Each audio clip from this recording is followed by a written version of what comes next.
Good morning, everyone. Welcome to MNJ. And on this show, the CEO's Thursday, I'm so happy that we're having Mr. Blom here with us. He is the director of Talent Out of Africa, and he's going to just tell us a few words about himself. Mr. Blom, sir. Okay, thank you for the invitation. Um, yeah, I'm very excited about Talent Out of Africa because that's our most promising project. And Talent Out of Africa is promoting the academic qualities and professionalism and expertise of talented African IT, finance, banking, commercial, technician, healthcare people to the West, let's say, to the West, USA, UK, Europe, Netherlands. So that's our main market for this moment, and we promote now because of the pandemic. We promote remote jobs to give people from employers from Europe and UK to give remote jobs to people from Zimbabwe and the region. Yeah. Wow. So that's interesting. So you're practically providing employment to the people of Africa. What my mission is to create jobs. Yes, Mm. yes, that's true. Yeah, in whatever domain. But the main issue is creating jobs, and also to stop the brain drain from Zimbabwe, because we say after the pandemic we will go back to the concept of expat. But experts we say you go as an expert, but you come back as an entrepreneur. So we will support you to come back as an entrepreneur and to start your own business in this market. Wow. That's what we want. So you also support entrepreneurship. Sorry? You also support entrepreneurship. Yeah. My label now is my bigger label is business developer. So what I do is that I have some 3, 4 startups, young people who started their own business. One is in healthy food, sustainable food. One is has an agency in website development. Another has an agency in finance, tech finance. So I help them because they want to find money they want to acquire money from the market. I find them to draft their business plan. Most of them have no business plan, and I help them to draft a pitch deck and to present it properly to possible investors. That's one side, and then from the other side, I have now a network, international network of investors with what we can contact. And I try to interest these investors in these startups. So last week I was asked by a big investors network. It's about billions of use what is available to select from 10 African countries possible companies that in what could be invested. So that's also a nice. Wow.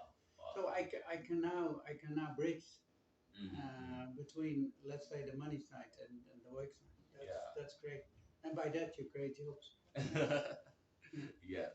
So, as a business developer, what exactly will you be doing in the field? Will you be developing like other people who come to you as with their businesses and they're asking you how can we make it? Or yeah. there's another side of it. Yeah. My original profession is that I'm an organizational psychologist. So I can't help, but I keep looking from that expertise, you know. So I'm not a financier. Most people in business development are financiers. Um, I know the sources where to get my financial knowledge. And I was a CEO for 8 years of a 25 million USD company. Wow. So I know something. I know enough about finances, and it's always an important part of the business development. But the main issue is why do you want to be in the market? What are your goals? When do you want to reach them? At the cost of what? And with what profit? So that are the starting questions, and from there we can go to the technical details. And most important, of course, is marketing. The most important is always marketing besides getting funds. And I started my professional career in the profit world as a consultant from a marketing company. So I got, yeah, beside that, I'm a psychologist. There I got a lot of knowledge about. And I was for 10 years, I was a program director of a private business school in the Netherlands. Wow. So I developed programs, and I was a program leader of different study groups. So I coached a lot of people there. And from that, I built up my knowledge to do this business development. Yeah. Wow. So I was browsing through your website, right? And then I figured out that you said that your business is about 3 years old. So since you came to Zimbabwe, Yeah. what are the things that you've actually identified that were not true? What I found is that a lot of people here are entrepreneurial, real entrepreneurial. That's I like that very much. So many people are contacting me with entrepreneurial ideas or already with a startup. So in that I was surprised. And now I'm working in that field. I see that there are so many ways in how you can make business here, but you have to take into account that a lot of business is informal. So that brings something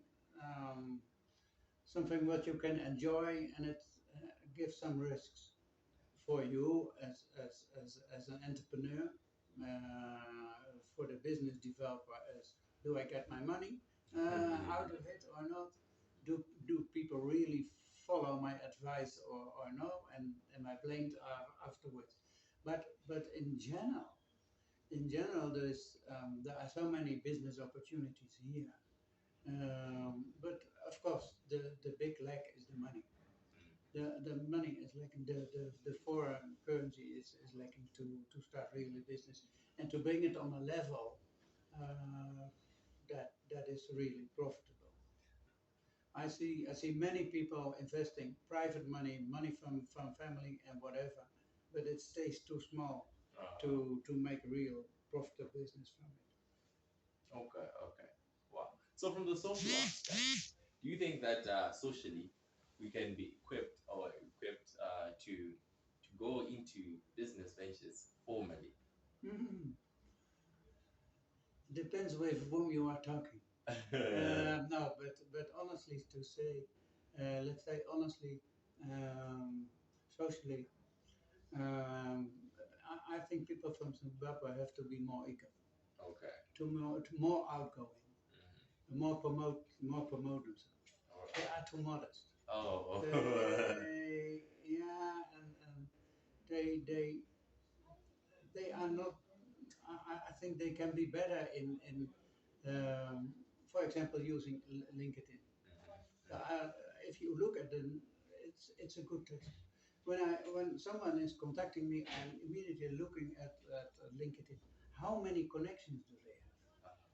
And there are a lot of people who want to be in business, and then they have 80, 200, 300 connections, and no more than that. When you want to be in business, you must have at least 1,000 connections Yes. on LinkedIn and on social, and you must be on every social media. So they are not yet. They can be go more outgoing. All right. They need to be more eager to do Yeah, this. yeah. So here's an advice that I'll take. You need to get more eager. You need to be more outgoing because business is not for the weak and faint-hearted. You need to be strong, isn't it? Yeah, you must be tough, and you must know for what you are fighting. That's true, and believe in that. Yeah, yeah. And connect to the right people. That's very important. And be selective into who you connect, and be quite clear in what you want to do with them.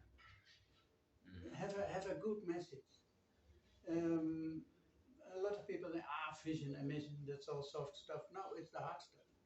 When you do a pitch deck for a capital, a venture capitalist, the first thing he will ask, what is your vision and your mission? Not what's your business. No, what is, yeah, Yeah. Vision and mission is that these are the key things that people were going to be asking you. So, what was your vision when you started?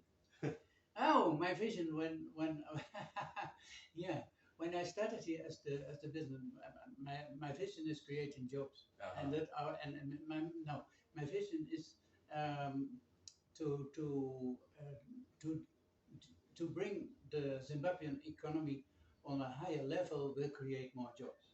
But people have to do it themselves. We as business developers, consultants or whatever, we can't do. They must do it themselves. They must believe in the business what they are doing. And then my mission is to support them and to create more jobs in every field where I'm consulted. So we're practically saying that the most important resource the country has is its people. For sure, for sure.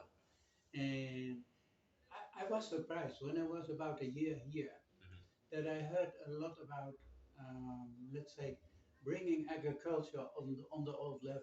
The whole agriculture industry had gone down. And then I thought, why this old-fashioned agriculture? Because I come from a country where agriculture is highly developed. But then I got a sense about for how many people in rural communities this agriculture is from life important.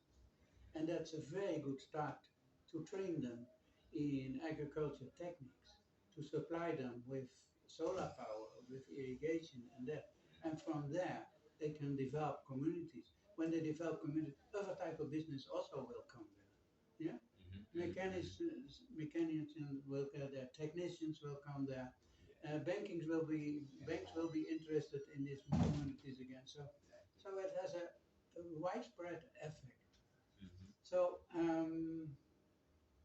yeah, let's say that agriculture is a strong point.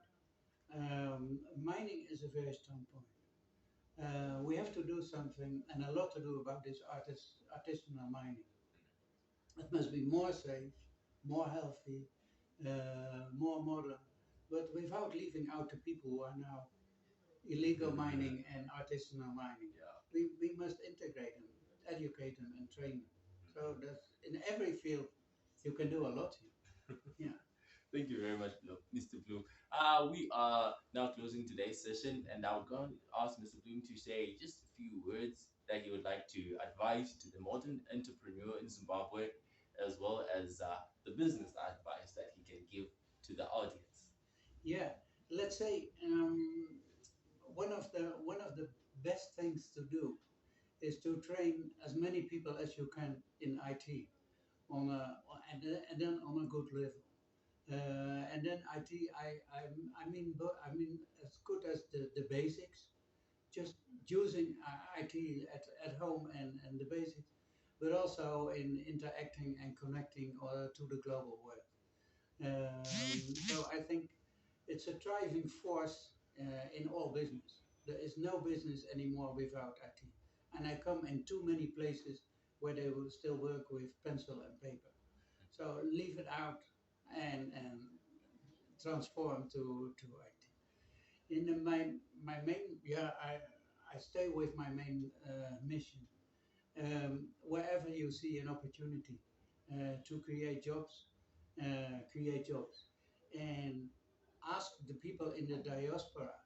Sim has one of the biggest, Zimbabwe has one of the biggest diasporas from the world, and they are sending money. Why? And they don't create jobs. They are sending money to consume. Invite them to send money to build up companies here and to create jobs. They have a mission for us. Thank you. Thank you very much, Mr. Okay. Bloom.